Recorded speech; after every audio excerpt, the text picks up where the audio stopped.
Good evening, everyone, and welcome to today's webinar.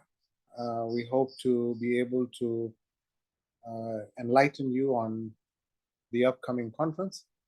To those of us who are fasting, Ramadan Kareem, and to the rest of you, hope you have a pleasant evening today. We'll give it another 2 minutes for those who are still to join, and then we will start the webinar. Thank you.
Hello, everyone, and welcome to tonight's webinar. We are hoping to finish in good time, but we're also hoping to have a lot of fun along the way. This year's conference is going to be at Sarova White Sands from the 10th to the 14th of June. We will be going through different aspects of the conference, and we will have a question and answer at the end where we hope to be able to assist all of you who wish to register for the conference, or if you have any questions for the conference. We'll start with a sample quiz. During the conference, one or two things will be different from the previous years. You will be entitled to the CPD points that are being allocated for the day. However, they will be given based on attendance and based on participation.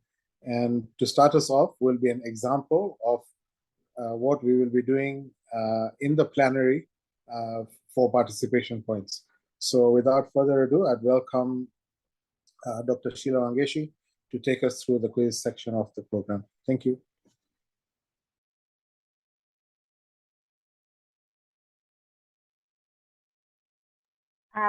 Good evening, everyone. Welcome to tonight's webinar. So we are going to do a short quiz. It's in the form of a Google Doc. So what I'm going to do, I'm going to copy the link and share it on the chat section. So I'll keep sharing it until everyone is able to answer.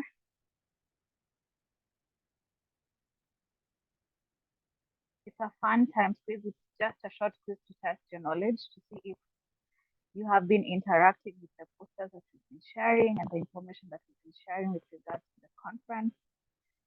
So the first section is just you just input your name and your email, registration number, and the area of pharmacy practice, and then the fun begins. So give me a reaction if you've been able to join into the Google Doc. Maybe a thumbs up.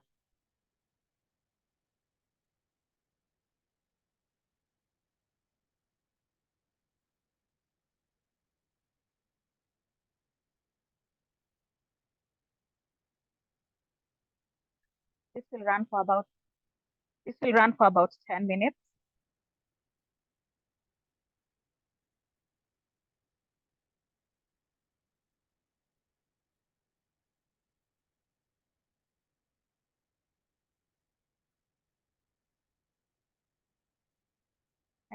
I'm still sharing the link on the chat.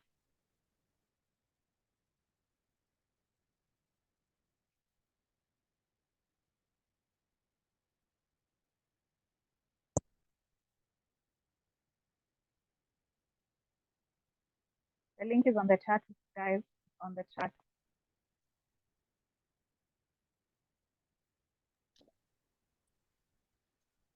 Dr. Stephen, Vincent, I hope you can see the link now.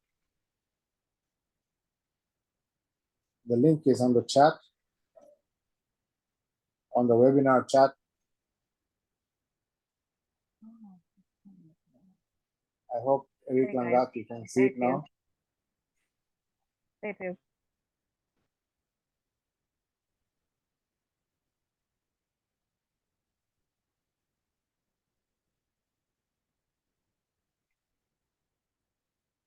The first question is going to be on what is the most common oral over-the-counter drug. So the quiz actually has points to it.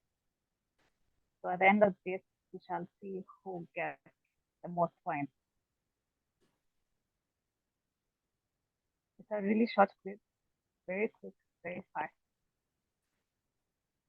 If you've been able to join, just give me a thumbs up or some form of a reaction. And if you can still share my screen.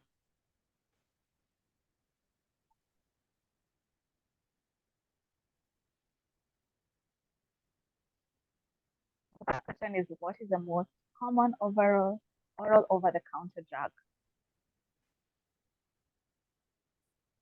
The second question is, what is the theme for this year's conference? For those who've been keen enough, the posters have been going out quite some time. They should be able to answer this question. What is the name of the platform that we are using for registration and conference information this year? Where and when will the 44th CFK conference be this year? How many years is CFK celebrating this year? Which international body has CFK partnered up with for the conference this year? Which anniversary is CFK celebrating this year? When is the deadline for the early bird ticket for the conference package? And which excursions are you finding most exciting? So I'll give you guys about 10 minutes. By 7:20, I shall be closing. I see the responses have started to come in. We shall see who becomes the overall. Thank you. Keep the answers coming. Keep the answers coming.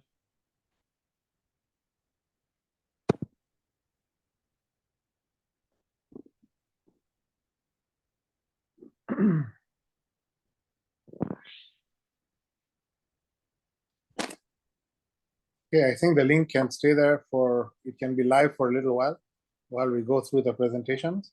And then, Sylvia, are you going to come? Sheila, are you going to come back in the end to give the answers? Yes. I'll keep posting the link on the group, on the chat for people to come back at the end to reveal who has the overall answer. Thanks, guys. Okay, great. Good. Thank you, Sheila. Those of you who are on, you can keep on, go back to the chat and you can be able to see the link for the Google Doc or for the Google form. Please answer the questions. CPD points are tied to this particular, you need to be able to go to the Google Doc, participate, and get your points, and also to help us know if our messaging strategy has been working. Good. I now hand over to the co-chair of the conference, Professor Sylvia Opanga, to take us through the pre-conference topics. Sylvia? Good evening, everyone. Yes, thank you very much, Dr. Nis. Good evening, everyone. It's very good to see high numbers of participants and the interest that this conference has generated. So we really appreciate each one of you being here. Just give me 1 minute to share my slides.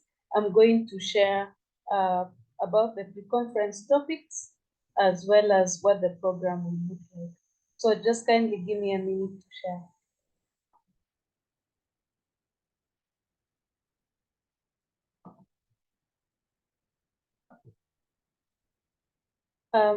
Can someone just kindly confirm that you can see my screen? And is my screen visible? Yes, it is. Okay, thank you very much.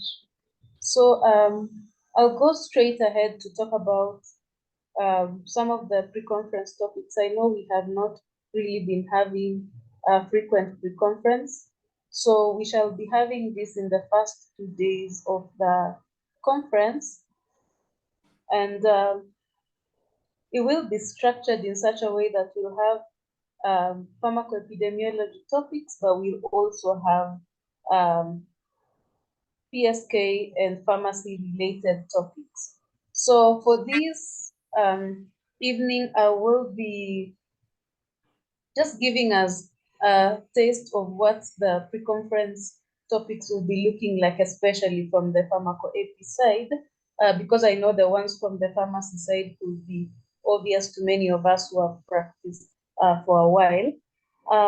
So I'll just take us through what is pharmacoepi and what are we going to expect.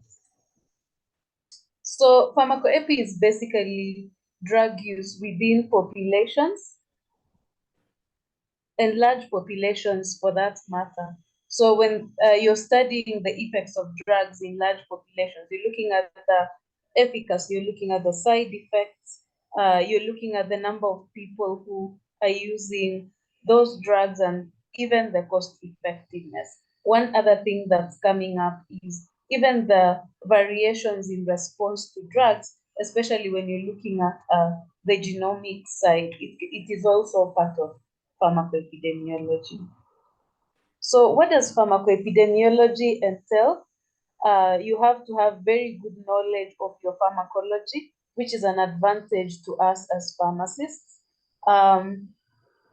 Then epidemiology, which is basically methods that are used to study how diseases occur in populations and their patterns.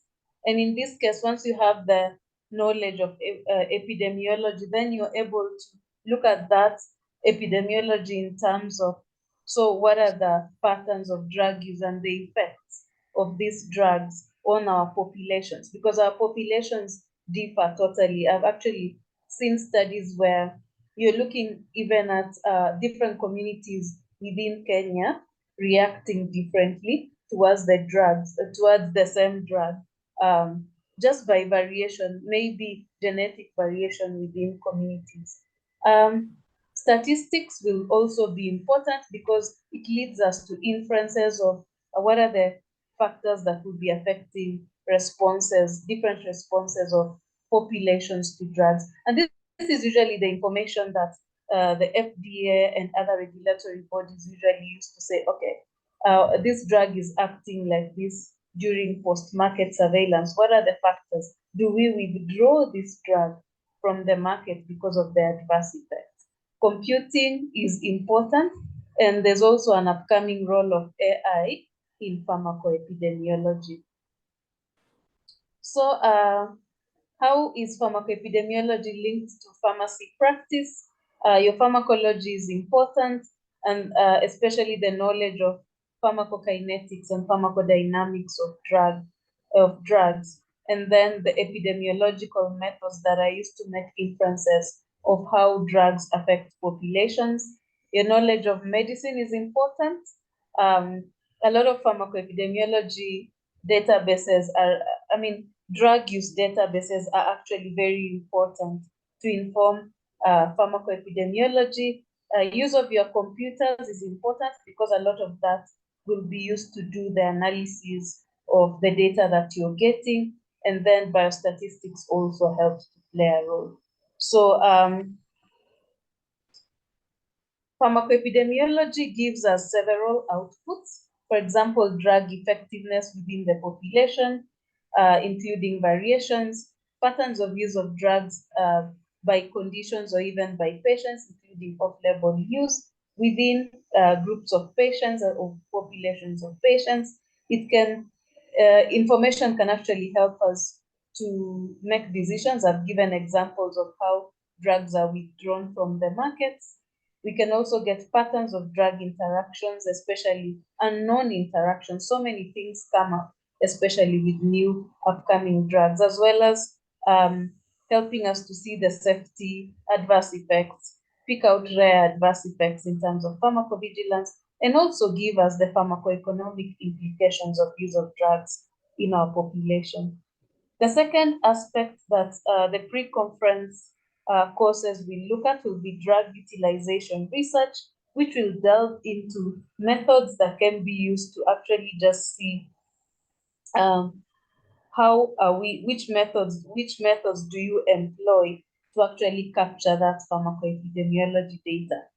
The methods that you can utilize can be patient-specific. If you look at the graph that I've shown, this is just data that was showing us the use of antibiotics within patients in several wards in a public health facility in Nairobi, not in Nairobi, in Kenya. This was not in Nairobi, it is a county hospital. So you can actually see patterns of use, and these go they give you ward data for that population, and they also give you individual data that you put together. On my right, this data, you can also be able to look at what is the quality of drug use in terms of is it rational or not. And you can be able to use that data to assess health systems, healthcare providers, including even how people prescribe and dispense, and even how patients themselves utilize the drugs that they are given. So drug utilization research is basically defined that way as by the WHO. So you're basically looking at what are the patterns of drug use, how's the marketing done, the distribution, the prescription, and use of drugs within the populations, with emphasis on medical, social, and economic consequences. And it usually assesses whether drug therapy is rational. There are many forms of drug utilization research, including drug consumption studies, which usually are mainly used to show a snapshot of how a drug's being used within a large population. For example, if you have a bunch of community pharmacies in Kenya, you can utilize the drug consumption studies to say how are our pharmacies, let's say, dispensing maybe antibiotics, which is the highest antibiotic that is dispensed within Nairobi County. It actually shows trends of drug utilization over time, and it can point out irrational drug use and inform improvement. This is usually large level data that is not applicable at patient level, but it can be used to influence policy. Use and consumption are not interchangeable methods when you're looking at, they're not interchangeable words when you're looking at drug utilization research. So for drug use studies, they involve granular patient level data, and they influence now prescription and dispensing at the patient level as well as their outcomes. So the WHO has a DDD classification, which again, during the pre-conference, this will be emphasized, but it basically looks at the anatomical, therapeutic, and chemical components of the drug, and they use that to classify the drugs. It's usually used to compare data within a country and between countries. So you're actually seeing very large data, and they use a standardized tool for presenting and reporting this data, which is approved by the WHO. For DDDs are defined daily doses, which is the assumed dosage that can be used as a maintenance for different patients taking the same drug. for its main indication. And it's a unit of measurement which does not reflect granular patient data, but it's more widespread. And it's more of the consumption part. So this is how they usually present ATC-DDD classification drug consumption data. So you can actually see the ATC level looks at the anatomical, pharmacological, chemical, and therapeutic groups, and they are coded, as well as the ATC text, which gives you the indications, and you go all the way down to the molecule. So these are some of the things that will be being presented in details, and it will be of interest to a lot of you who are doing public health, pharmacy, and drug use, and those of you even working in programs. That will be very useful for you. Application in practice, this is a study that was done, I think, in the Netherlands. They actually were able to estimate the population covered by community pharmacies just using drug utilization data. It can actually help us to map out our populations and the kind of patients we see across community pharmacies in different counties.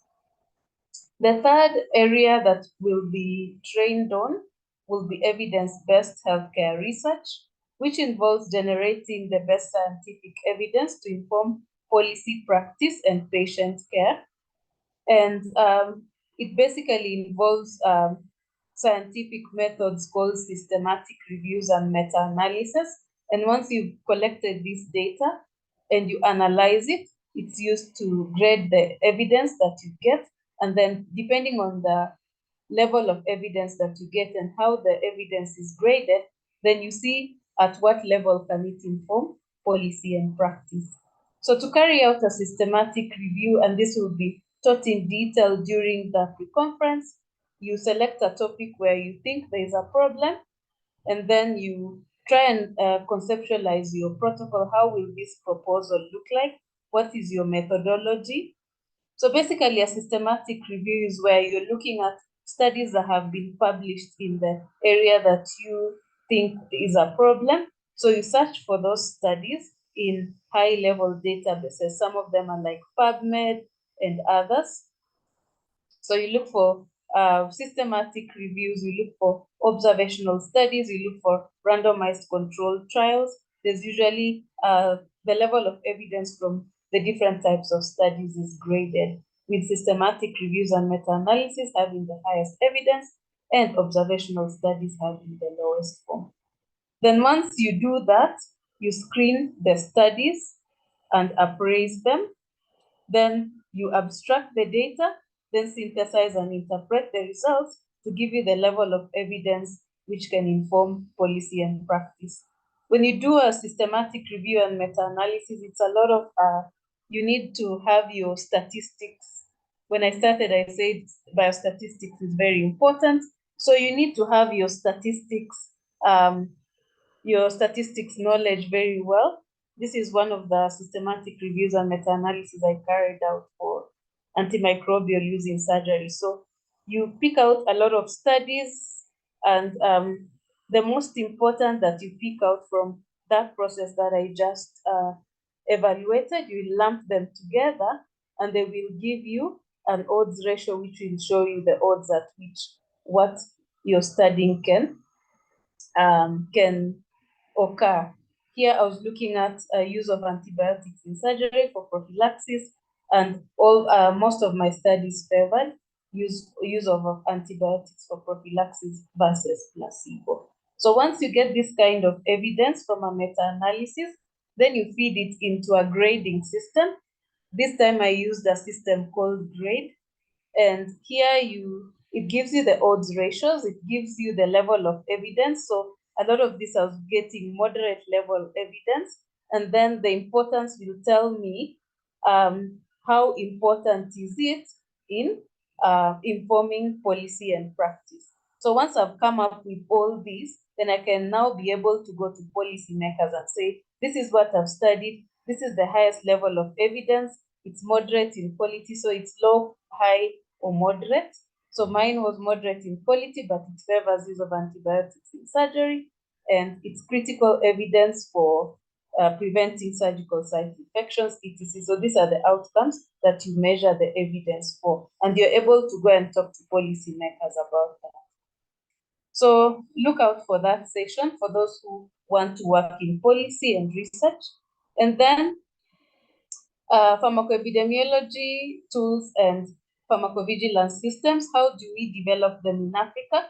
Again, that's one of the areas that will be trained on. So we have databases like VGFlow and VGBase from the WHO, which can actually help us to share different kinds of information about our drugs, their adverse effects, and all that. And that feeds into the feedback for the reporting centers. So some of them, if you want to develop these tools, you can use the VGBase, VGFlow, VGLISE. They analyze pharmacoepi data very well to give you information on pharmacovigilance. You can also use expert opinion and reviews for studies that have been done locally in the country. This is an example, and it's very important to adapt to local needs. When you're evaluating all this data to inform policy and practice, it's important to consider your patients. The same evidence that you find in studies that have been done abroad might not necessarily be useful for your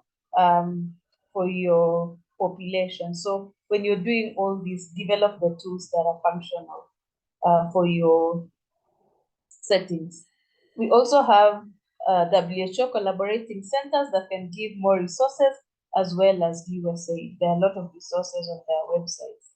The other area that will be trained on will be medical device pharmacoepi. So the same way we look at drugs and their effects on populations, then we look at the different kinds of medical devices that we have and what is the efficacy of using them and how is it affecting disease outcomes. So those are some of the areas that we'll focus on during the pre-conference. So this will be heavy teaching and learning sessions, and we hope a lot of you will be able to show up and learn, because this will heavily impact your practice. And probably if you're thinking about areas to venture in future, it will also be important.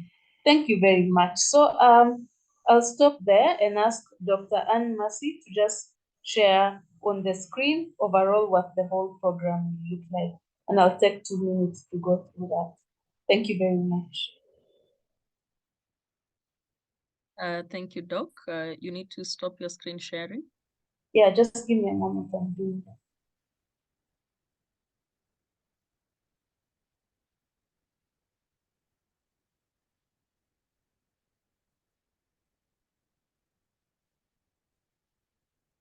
Yes, so this is overall what the program looks like. And if you have registered for the conference, we have already posted it in the Oxford Abstracts platform, which we are using for everything for the conference this year.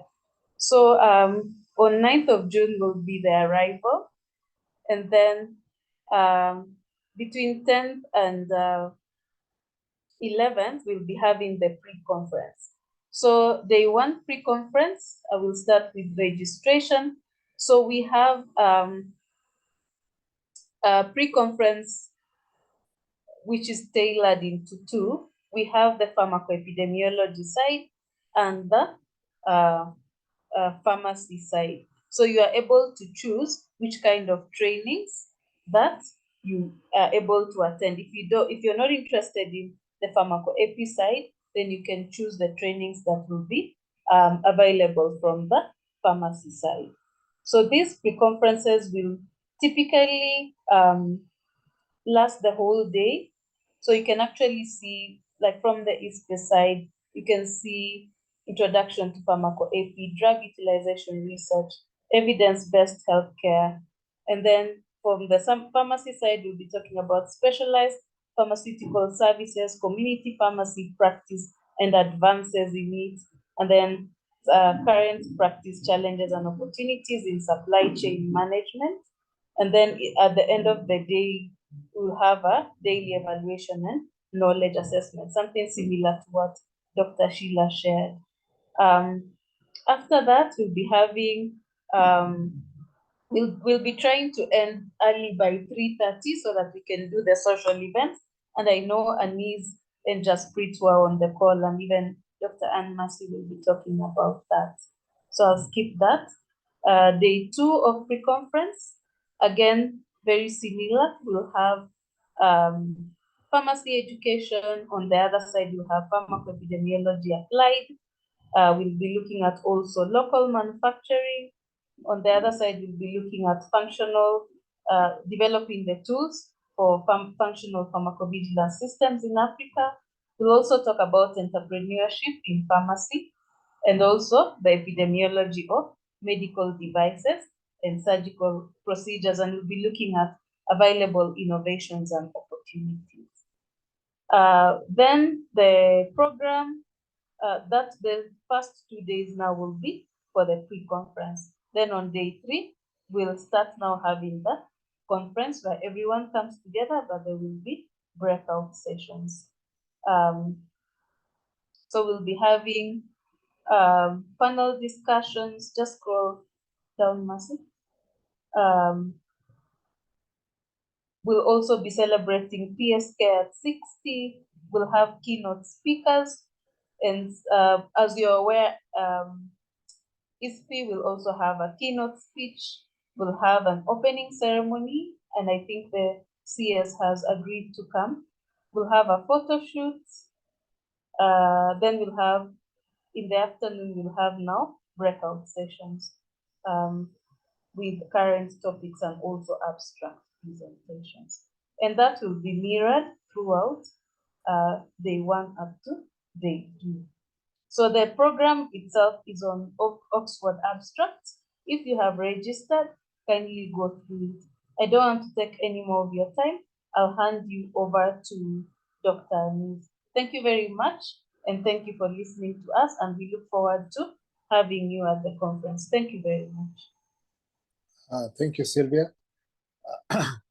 All those of us who went to the UON can go back to school in this session and relive their memories again. I think that's a very good overview of what we expect to learn in this year's conference. Moving on, I will now pass on to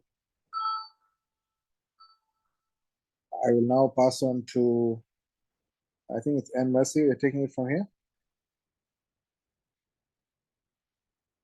Yes, Doc, that's right. Yeah, so please take over.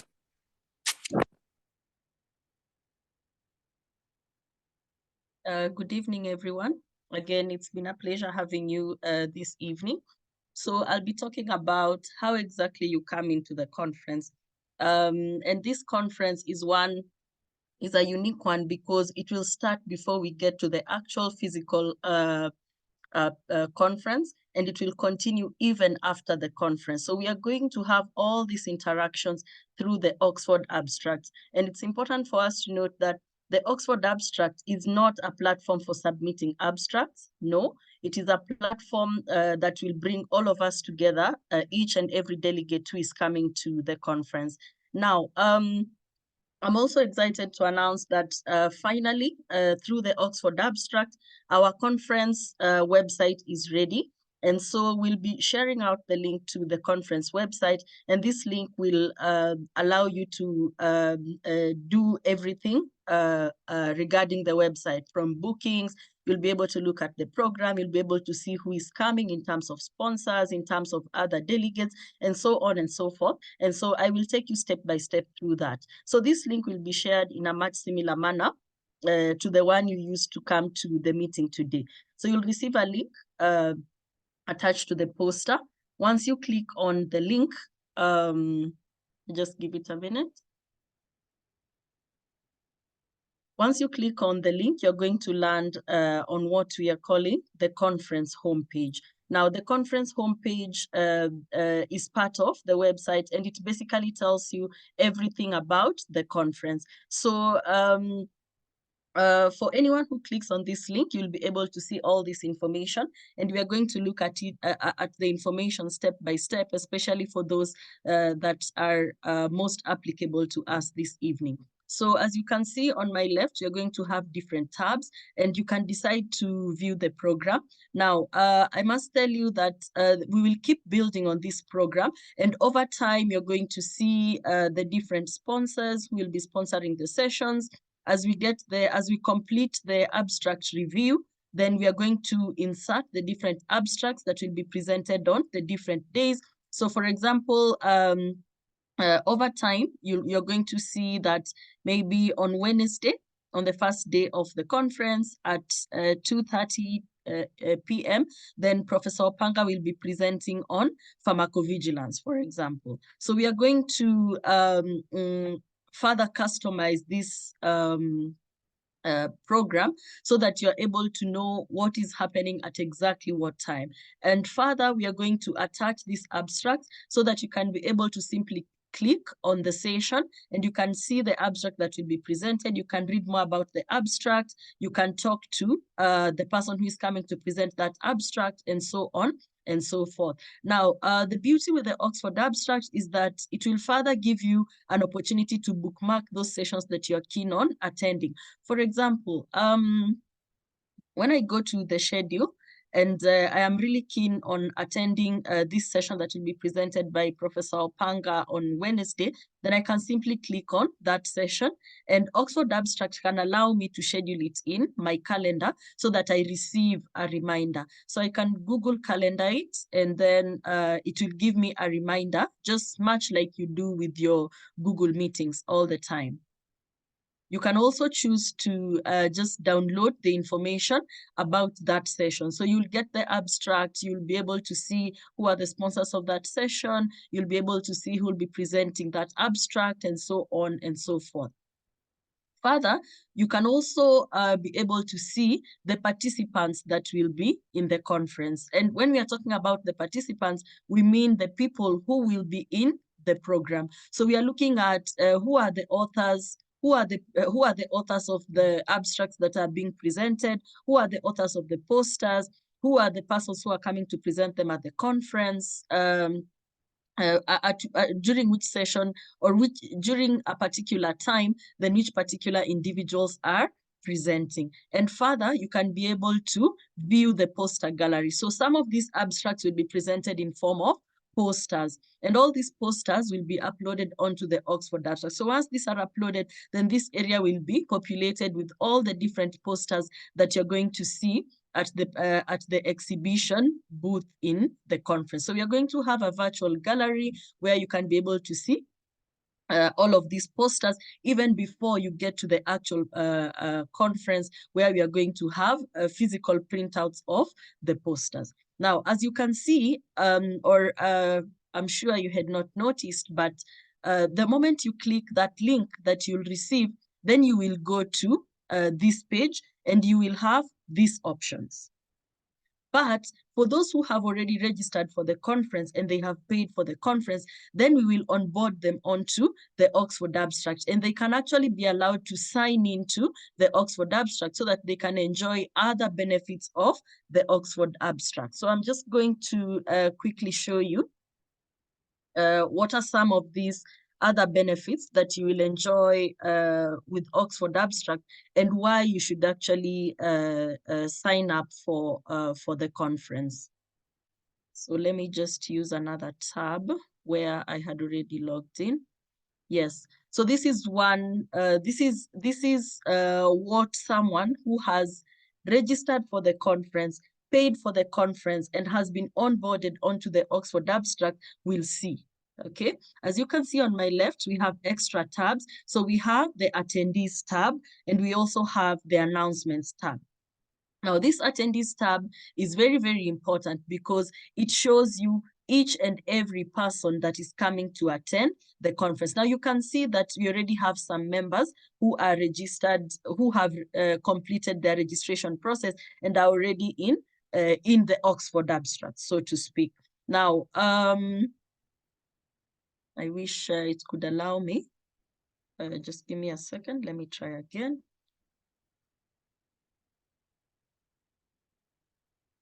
So the moment you click on sign in,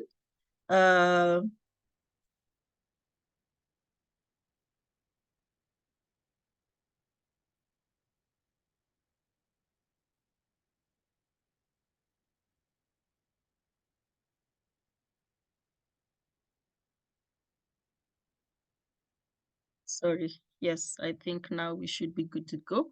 So the moment you click on sign in, then really it depends. Now, if you had submitted an abstract with us, then that email that you used to submit an abstract has already been logged onto the Oxford abstract.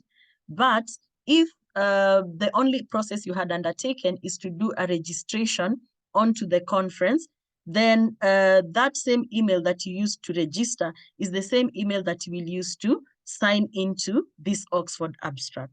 So we can sign in.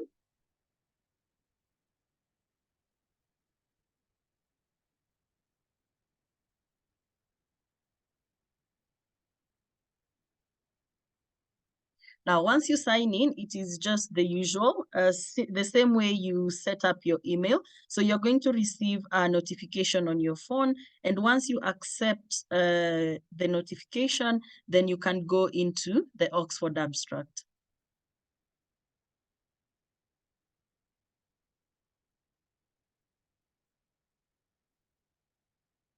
Now, the moment you log in, you're going to do some presetting.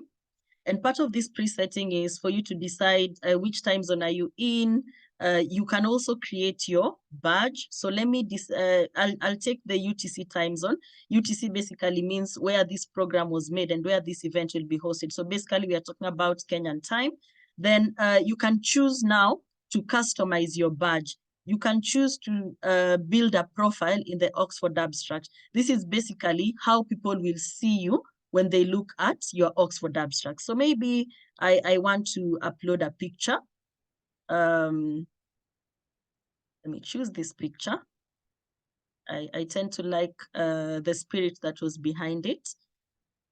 And you save. Then you can feed in your name. My name is Dr. Mercy. I will be coming in as an attendee, or I'll be coming in as a delegate. And I am from PSK, for example. Now, these areas of interest are based on the different sub-themes that we were discussing. And depending on the areas of interest that you choose, then you are more likely to see, or it filters you in such a manner that you're more likely to associate with people who have similar areas of interest. And you can choose as many areas of interest as you'd like. Then you can decide whether you want to, you can set other different preferences here. You can decide to import your Twitter profile, you can decide to import your Instagram, and so on and so forth. And once you set up your profile, then you're done, okay? And other than that, you can always go back to the icon and manage some preferences. For example, the notification preferences. Maybe you want to just receive direct chats. When I chat with Professor Opanga, those are the only chats I want. But when I chat with a group of people who are interested in pharmacoepidemiology, then I do not want to receive a notification. So for example, you can turn off the group chat notification and so on and so forth. These are just different preferences that you can go for. And you can choose to receive your notifications either immediately, or you can choose to receive them after 24 hours. Now, as I was saying, the Oxford abstract will give you an opportunity to interact with the other attendees. As you have seen, you are allowed to set up your profile, okay? You can see different people have come in. We have the conference admin, we have other people, and so on and so forth. And you can be able to actually directly talk to these people. You can chat with this person directly, or you can decide to form a group, and you can form this group based on the areas of interest or whatever else you deem appropriate.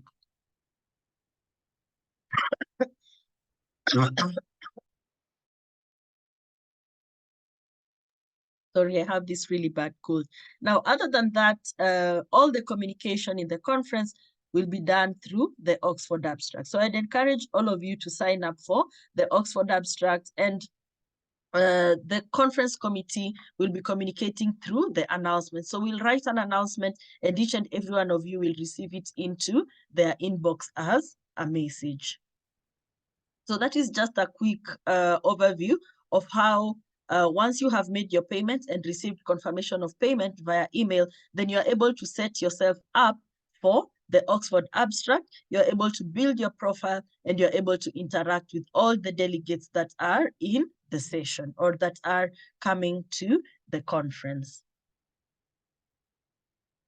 Now, going back, for everyone who clicks on the link, you will come to the home page, but you will not have the privilege of interacting with the other attendees, and you're not going to see the announcements that the conference organizing committee will make.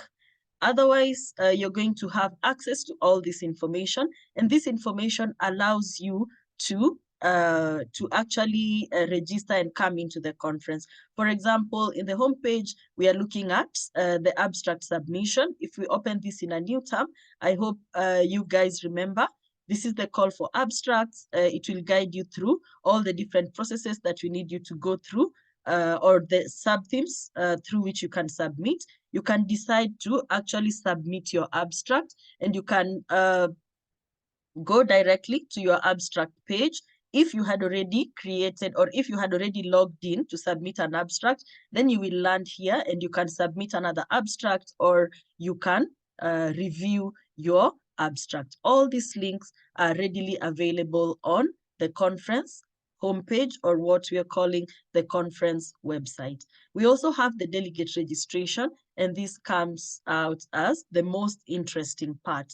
Now, for you to come to the conference, then we have given you all the information about the different tickets that are available for you to buy. We have also given you information about the excursions that you are going to have each and every evening. And further, we have gone ahead to negotiate rates with different hotels and airlines so that we make your travel and accommodation very, very simple and easy. So when you land on the delegate registration page, then you can be able to view flight and accommodation details by simply clicking on this link.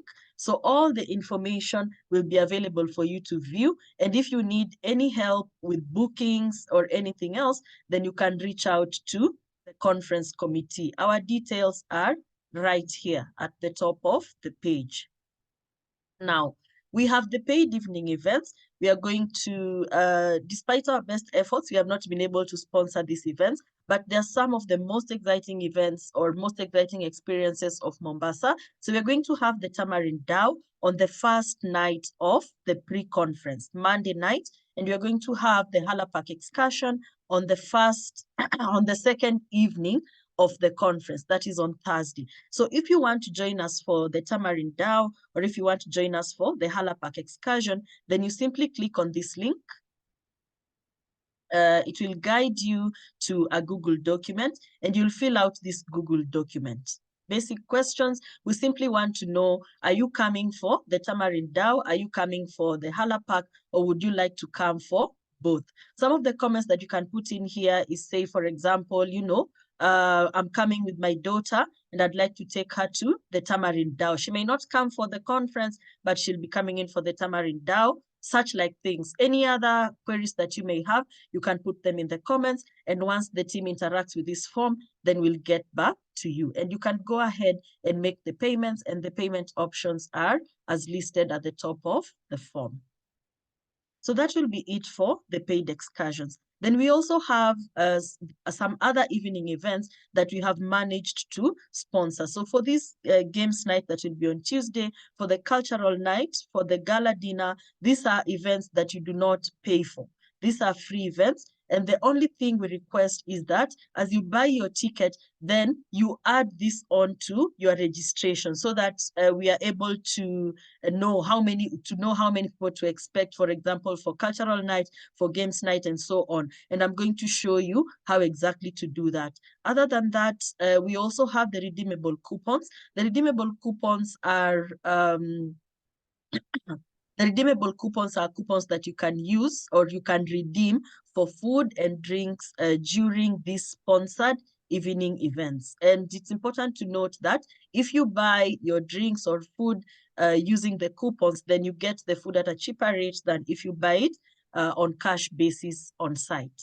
So we are going to go ahead and try to register for the event. So you simply click on buy tickets. Now, probably our early bird tickets are almost closing. They'll close on the 25th. So probably I want to quickly buy into the early bird ticket. So I want to buy just one ticket, which is for me. And then I continue. And clearly this ticket is for Mercy. And when I come to the conference, I want to come for games night. I'd like to also come for the cultural night, and I would also like to join for the gala dinner. Now, about the coupons, maybe I want 5 so that I'm able to redeem them. And I will, after that, after choosing the events that you want to come for and the ticket that you want to buy, remember, we have given all the details for the different tickets. Do you want to come for the full conference? Do you want to come for conference and pre-conference, and so on and so forth, for the different delegates, local and international, and you can read all that information on that ticketing page. So once I've decided on all the items that I want, then I go in and fill the registration form. Maybe I prefer not to say my gender. In fact, it becomes a big issue nowadays. I prefer to be addressed as Dr. Mercy. My phone number is that. I am a member of PSK. You could be a member of ISPE, and there's no harm in you being a member of any other professional body and you're interested in the PSK conference. My registration number is 5,000. I think I'm the youngest pharmacist, and I agree to the conference terms and conditions. I'm going to show you where you can read about these terms and conditions. And clearly, I come from Kenya. I practice in industrial pharmacy. And maybe I'm not so sure about uploading my photo, but you can as well choose to upload the photo that will appear on your name tag or your name badge. Now we would like to know your t-shirt size for purposes of logistics. Now, once you're done with all this, then you can view all of what you have bought. So you see what I've bought is the early bird ticket for the full 5-day conference. I have bought 5 coupons, and I am going to attend the cultural night, the gala dinner, and the games night. So the games night, cultural night, and gala dinner are all free. Now, once I'm done with everything, I'm happy and comfortable, I click on continue. And the option that we have available at the moment is to do an offline payment. Now, if I want to do the offline payment, I put the email where I expect to receive my invoice.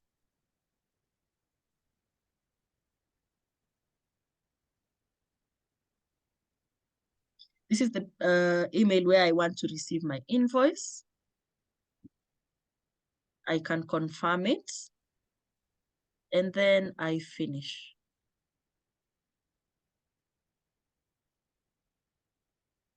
Now, once you finish, you're going to receive that invoice in your email, okay? And you can also preview it here, right? So you can see a total or all the information that you have filled in to your invoice. And that will be the end of the registration process. Now you leave the rest to us. Once we confirm your payment, then you will be onboarded you will receive a confirmation email saying that your payment has been received. And at that moment, then you can sign into the Oxford Abstract and you can start interacting with all the other attendees that are already in the Oxford Abstract. Now,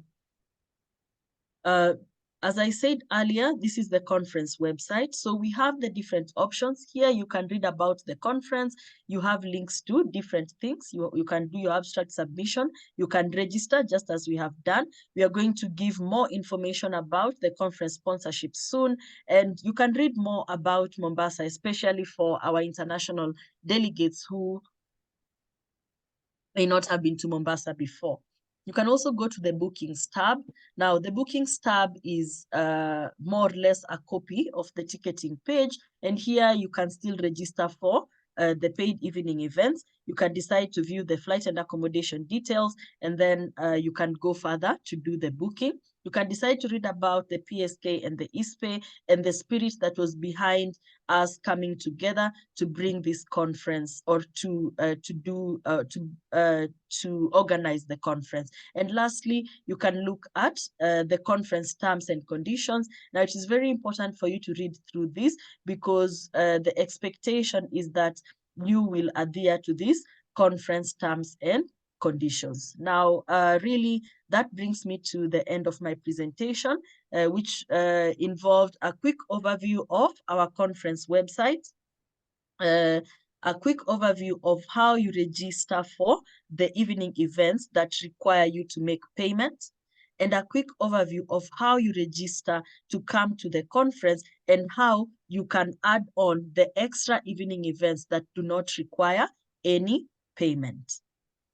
Other than that, we have also looked at why you want to come into the Oxford Abstract. You want to view the posters before you get on site. You want to interact with all the presenters who are coming to make the presentations. You want to interact with the sponsors. The sponsors want to interact with the delegates and the attendees, and so on and so forth. There'll be a lot of networking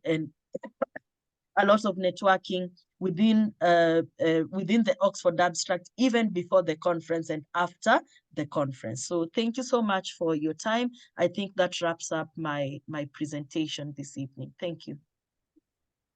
Thank you, Anne-Mercy. A very comprehensive, detailed presentation. We now go on to Rose, who will talk about the money aspect of the conference, how to make payment, how to request for different, if you need a pro forma invoice, and anything to do with the money aspect of the conference. Rose? Thank you, Dr. Anis. Good evening, members. So allow me to share my screen.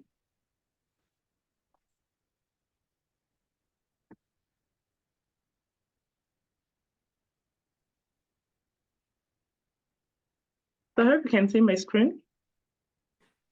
Yes, we can. Thank you.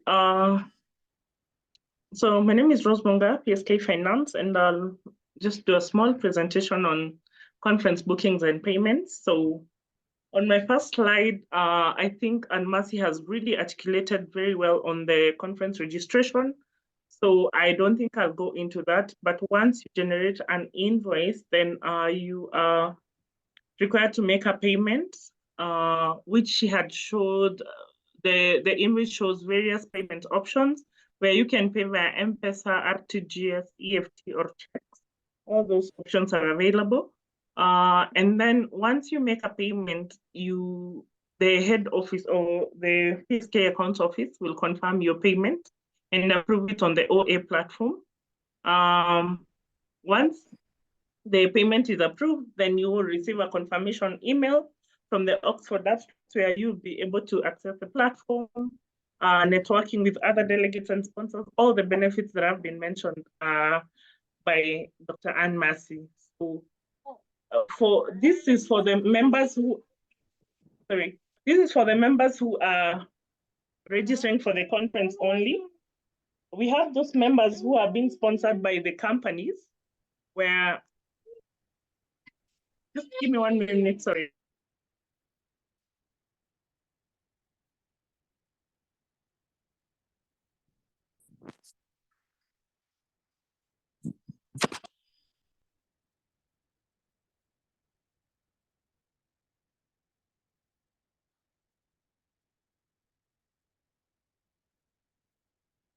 While we're waiting for Rose to come back online, if you haven't gone to the tab, please go to the chat, the webinar chat. There's a link there for a Google Doc, and please answer the questions that are in the Google Doc so that we are able to allocate points.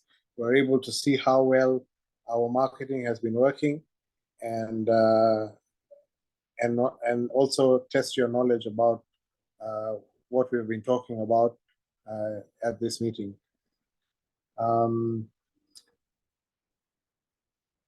Well, yes, Rose, you're back. You can carry on. Yes, I am. My apologies for that. So we have quite a number of members who are sponsored by corporates. So for them, you probably might find somebody needs flights, they need transfers, accommodations, and conference registration fee.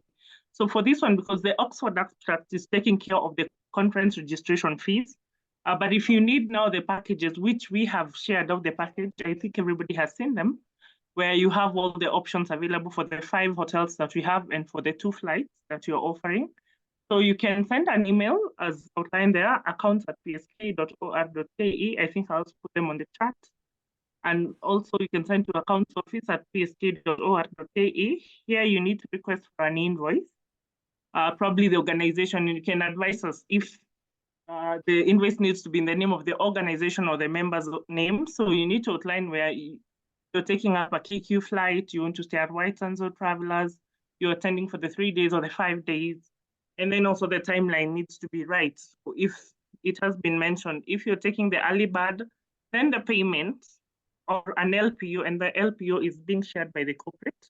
If it's a member who's paying, it's a self-sponsored member, then, and if you're booking for the early bird, then your payment needs to be with the office by the 25th of March, whereby if then we've shared an invoice and the date lapses and then you've not paid, then you're forced to pay for the regular bird, which also expires on the 31st of May, 2024. And then now from the 1st of June to the conference date, we have the late bird packages.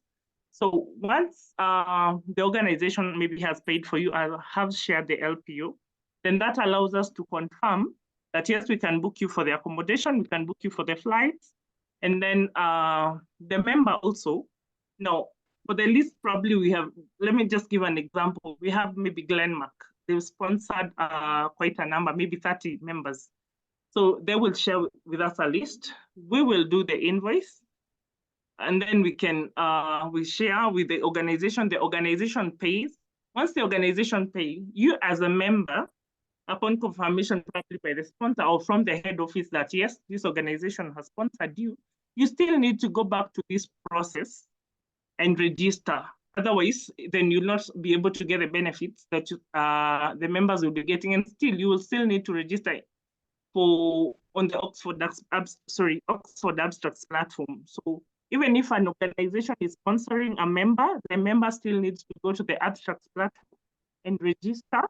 And then upon the payment, upon the organization making the payment, then as of the head office will receive the payment of the LPO, will approve from the backend, and you can be able to access all those benefits that we have mentioned. So for most likely the self-sponsored people, or maybe an organization is paying for you, but it's only a one invoice. And once you're making the payment, once you get the invoice, there'll be an invoice number at the top of that invoice, which, for example, this invoice number 0069/1. So when you're making the payment, either, for example, you go via M-Pesa, then you need to put the PayPal number, which is 968,400, and then another account number. You need to put this invoice number because it's a unique number, but also you need to put your registration number for posting purposes on our accounting platform, but also this number for us when you're approving on the portal, on this Abstracts portal, then we know that this invoice belongs to, or this payment belongs to so and so. So you really need to be keen and just put the invoice number hyphen the registration number so that it's easier to locate your payment and post. The other reason why we are requesting that you include the invoice number is because on our membership platform recognizes your registration number. So if you only put the registration number, then that amount automatically posts to your membership, which gives also the account office a lot of backwork to just reverse those payments. So that's why it's really key for anybody who's paying either via M-Pesa, or even if you're paying via bank, there's a place where you indicate a reference code or what the purpose of the payment is. And that's the right thing to put. You just put the invoice number hyphen your registration number so that you're able to post the payment correctly, and then you can be able to access the Oxford Abstracts platform. So for I think I've already mentioned about this. the payments in terms of who's paying. If it's self-sponsored, then you need to include that invoice number. If it's corporate, they will share the list, but you still need to register on the platform so that the office can approve you, and then you can enjoy the benefits of the platform. After the payments, members who have been booked for in terms of the hotels and the flights, details will be shared to the members' emails. But here we can confirm we have not many numbers in terms of the hotel bookings and the flight bookings. So it's a first come, first payment basis, or an LPO shared. And then the flight tickets, most of the members, once they pay, I just need to highlight this, that we always book this as a batch, like it's a group booking, it's not an individual booking. So once you pay, I can't immediately send you the ticket because it's a group. And we have, like, for example, we've shared probably like 4 flight timings. So until we've completed like a full flight timing, we cannot get tickets for that flight until we've sold all of them. So please allow us some grace period. Most of the tickets, as you've experienced earlier, we always share them a few weeks, like 2 weeks to the conference. So please give us some grace period for the flights, but any other details in terms of the availability, so accommodations and transfers, we will share them in good time. So this is just a highlight of the flights available. We have Jumbo Jet and KQ, and then under accommodation, we have Sarova White Sands, where the conference will be held at, Travelers Beach Hotel, Severine, Kenya Bay, and Neptune. I think that's a summary of what is expected in terms of payments. And if anybody has a question or a comment, you can post on the chat. And I'll put the emails for the invoices on the chat. Thank you. Over.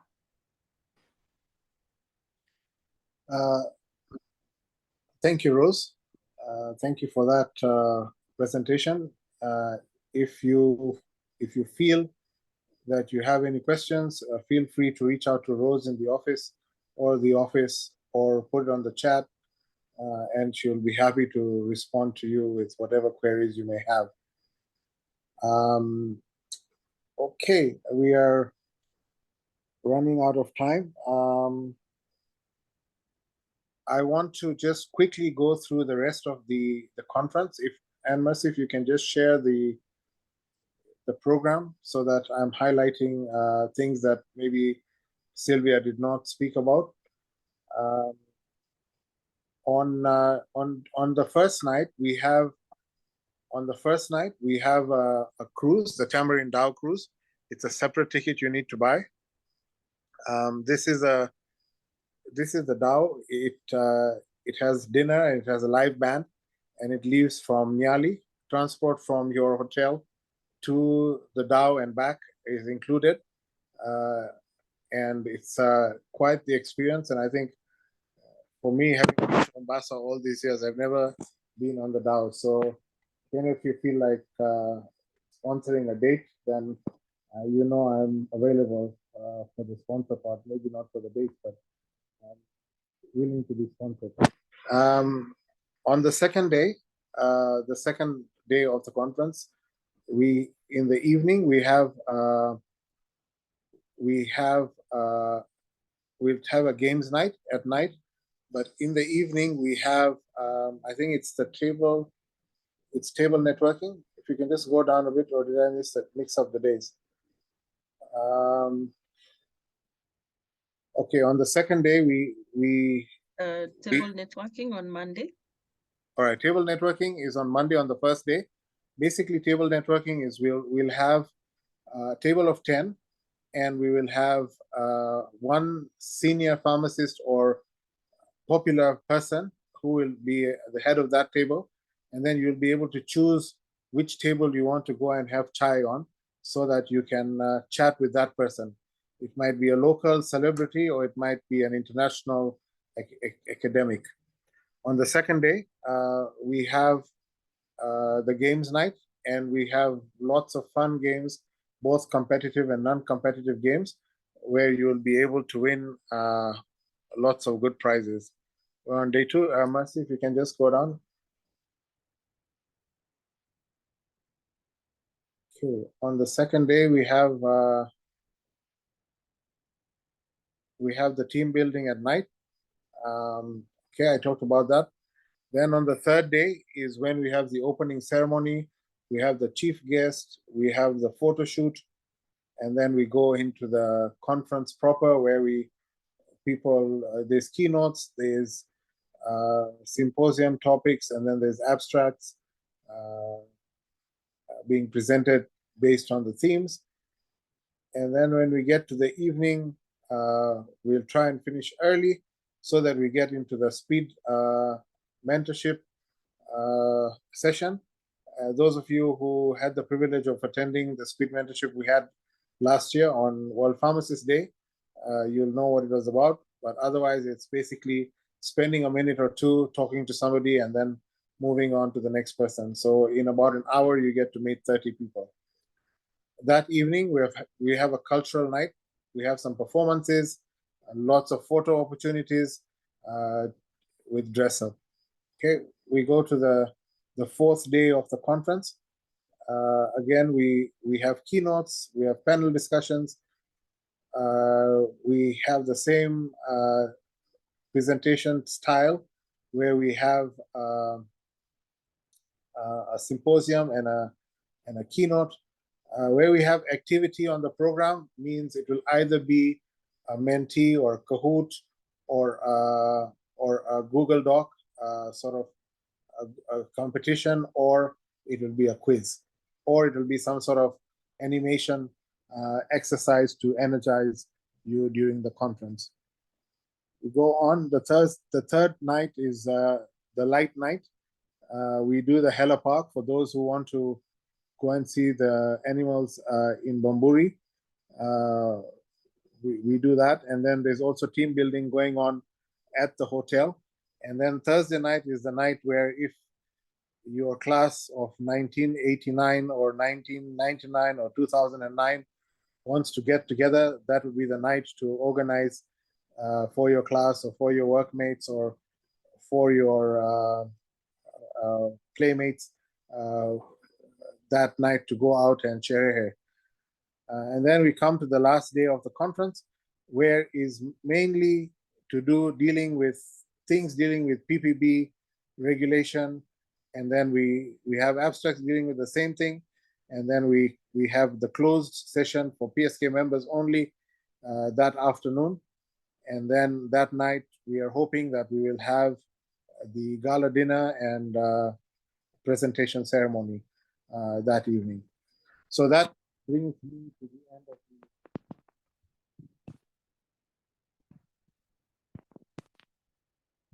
questions, either by raising your hand or putting it on the chat box, or those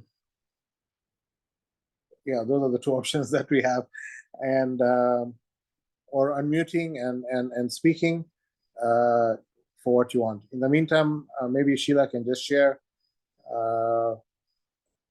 Are we going to close, Sheila? Are we going to close the quiz and then you share the answers, or do you want to keep the quiz open for a few more, for an hour or so?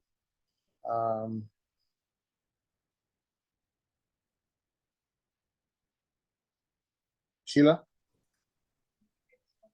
For the next 20 or so minutes. But I'm sorry, I didn't hear you. I'll keep it open for the next 20 minutes. Okay, great.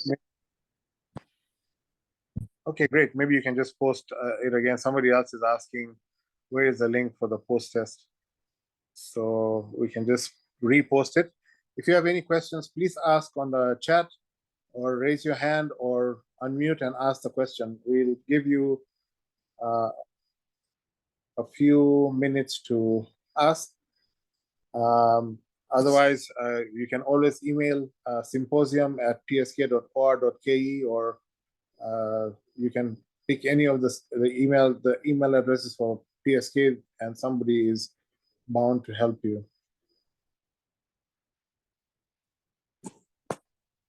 Okay, I think we have a question. She wasn't able to input her name and registration number on her test. Okay, we'll look out for you, and hopefully we will be able to do that for you. Otherwise, you can just send an email to symposium@psk.or.ke so that Sheila doesn't lose track of Priscilla and Joroge.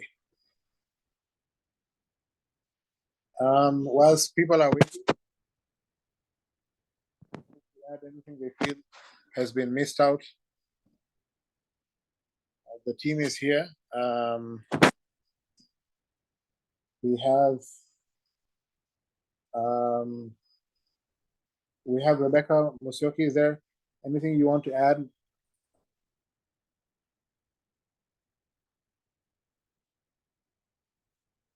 Or no, thank you, Anis. I'm having a terrible cold. I don't want to talk now. Hopefully the cold will not transfer by this methodology. Dr. Clarice, you have anything you want to add we may have missed out?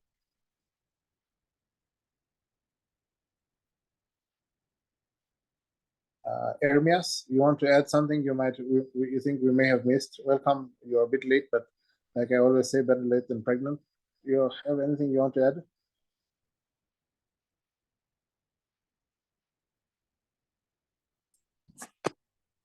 Great, I think we're good.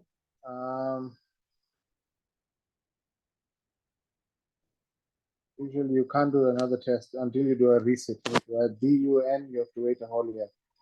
But we will help you. We will make sure that we capture you for the one test that you did. Great. I don't see any more questions. Speak now or forever hold your peace. Anyone who wants to raise their hand, ask a question. Anyone who wants to unmute and ask a question or put it on the link.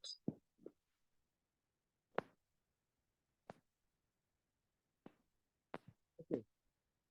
Thank you very much, everyone, for attending. We look forward to receiving your registrations in good time. Remember, we only have a few more days before the early bird ends, and I want to end by congratulating the first person to register and pay for the conference, the first delegate to register and pay for the conference, and the name is Vandana Budhia. So Vandana Budhia, thank you so much for being the first person to pay and register for the conference. Here, there are 4 hands up.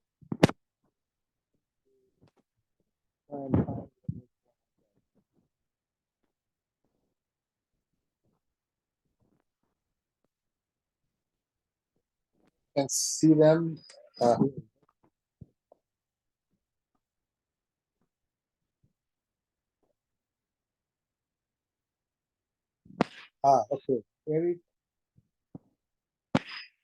Eric Achonga, please, you can unmute.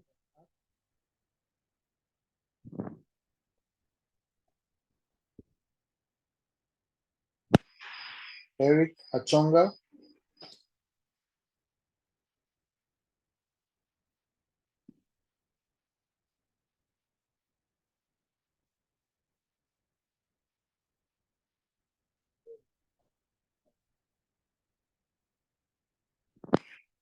Samson Kanyeli.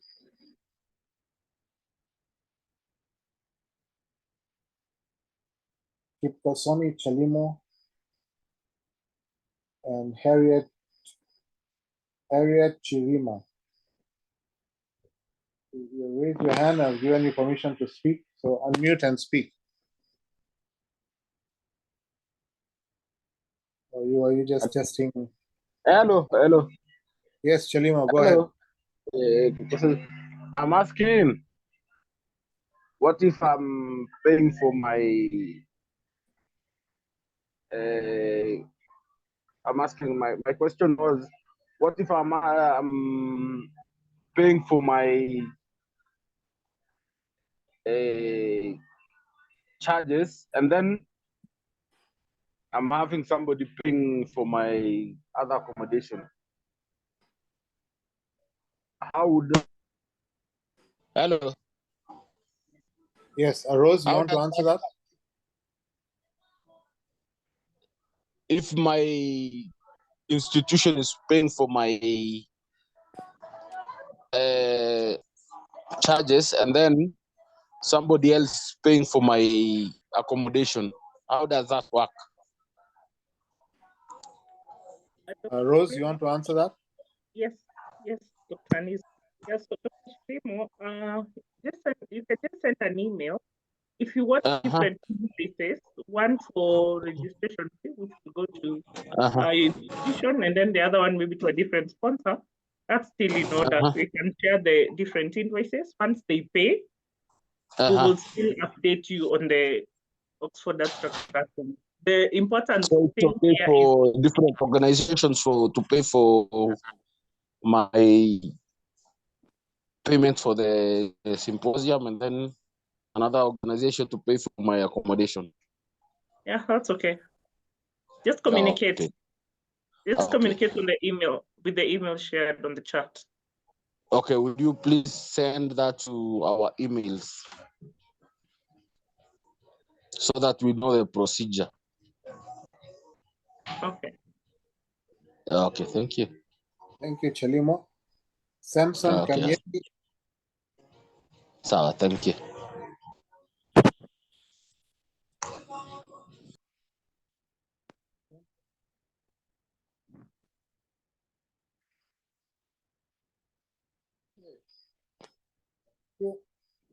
And Eric Achonga. Would you, I hope I pronounced it correctly. Eric Achonga?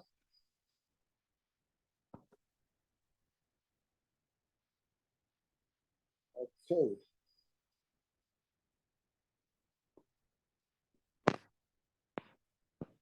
So I don't see any other hands. Great. So thank you very much, everyone, for attending, and have a great evening. And we look forward to seeing your registrations in good time. And we hope to see you all physically at the conference. Thank you and have a good night.